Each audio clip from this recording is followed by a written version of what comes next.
മലയാളികളെ കുടുകുടാ ചിരിപ്പിച്ച ആ ചിരി നിലച്ചിട്ട് വർഷങ്ങളായി. മലയാള സിനിമയുടെ അമ്പിളി ജഗതി ശ്രീകുമാർ എന്ന അഭിനയ വിസ്മയം ഇന്ന് വീൽചെയറിലിരുന്ന് ജീവിതത്തോട് പൊരുതുകയാണ്.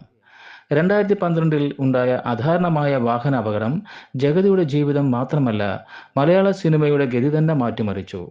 നിലവിൽ തിരുവനന്തപുരത്ത് പേയാട്ടുള്ള വീട്ടിൽ പൂർണ്ണ വിശ്രമത്തിലാണ് അദ്ദേഹം. സംസാരശേഷി പൂർണ്ണമായും വീണ്ടെടുക്കുവാൻ ആയിട്ടില്ലെങ്കിലും പ്രിയപ്പെട്ടവരെ തിരിച്ചറിയുവാനും പുഞ്ചിരിക്കുവാനും അദ്ദേഹത്തിന് ഇപ്പോൾ സാധിക്കുന്നുണ്ട്. ഫിസിയോതെറാപ്പിയും കൃത്യമായ മെഡിക്കൽ പരിചരണവും അദ്ദേഹത്തിന് നൽകി വരുന്നു. ഇടയ്ക്ക് ചെറിയ പരസ്യ ചിത്രങ്ങളുടെയും പൊതുവേദികളിലെ സാന്നിധ്യത്തിലൂടെയും അദ്ദേഹം ആരാധകർക്ക് മുന്നിൽ എത്താറുണ്ട്. അദ്ദേഹത്തിന്റെ ഓരോ ചെറിയ ചലനവും ലക്ഷക്കണക്കിന് ആരാധകർക്ക് ഒരു ആശ്വാസമാണ്. മക്കളും കുടുംബാംഗങ്ങളും തണലിലായി കൂടെയുണ്ട്. അദ്ദേഹം വീണ്ടും സംസാരിക്കുമെന്നും ആ പഴയ കുസൃതി നിറഞ്ഞ സംഭാഷണങ്ങൾ കേൾക്കുവാൻ കഴിയുമെന്നുള്ള പ്രതീക്ഷയിലാണ് ലോകമെമ്പാടുമുള്ള മലയാള സിനിമാ പ്രേമികൾ. അദ്ദേഹത്തിന്റെ അഭാവം മലയാള സിനിമയിൽ ഇന്നും നികത്താനാവാത്ത ഒരു ശൂന്യതയാണ്.